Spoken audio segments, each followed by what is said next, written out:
Hello বন্ধুরা, কেমন আছো তোমরা? আশা করি তোমরা সবাই ভালো আছো। আমিও খুব ভালো আছি। দেখো, কালকে শনিবার ছিল। কালকে আমি আর আমার বরমশাই দুজনে মিলে চলে গেছিলাম শকুন্তলা মায়ের বাড়িতে পুজো দিতে। প্রত্যেক শনিবার করে আমরা এই দিনটায় শনিবার করে আমরা মায়ের কাছে পুজো দিতে যাই। ওখানে গেলে মনটা একটা যেন অদ্ভুত শান্তি পায়। আমার তো খুব ভাল লাগে ওখানে গিয়ে মায়ের দর্শন করতে। ওখানে মা মূর্তি কিন্তু 12 মাস থাকে না। ওখানে শুধু বেদিতেই পুজো হয়।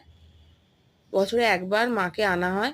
সেই একটা বিশেষ দিন আছে, সেই দিনটায় মাকে এনে মায়ের মূর্তি এনে ওখানে পুজো করা হয়, আর সেই দিনকেই বিসর্জন দিয়ে দেওয়া হয়। দেখো, আমি ডালা নিয়ে দাঁড়িয়ে আছি পুজো দেবো বলে। এই যে ঠাকুর মশাই আমাকে এখন আমার পুজো দিয়ে দিচ্ছে আমার ডালাটাকে।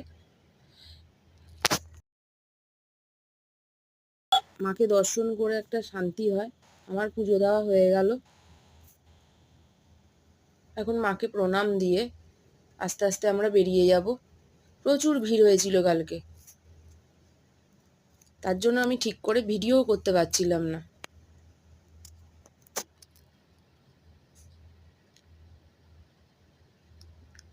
এখন মাকে দর্শন করে বেরিয়ে যাব। মন্দিরের ঘন্টা বাজিয়ে আমরা এখন মন্দির থেকে বাইরে বেরিয়ে যাব। তো কেমন লাগলো আজকে আমার ভিডিওটা? প্লিজ তোমরা আমার চ্যানেলটাকে সাবস্ক্রাইব করে দিও। বাই।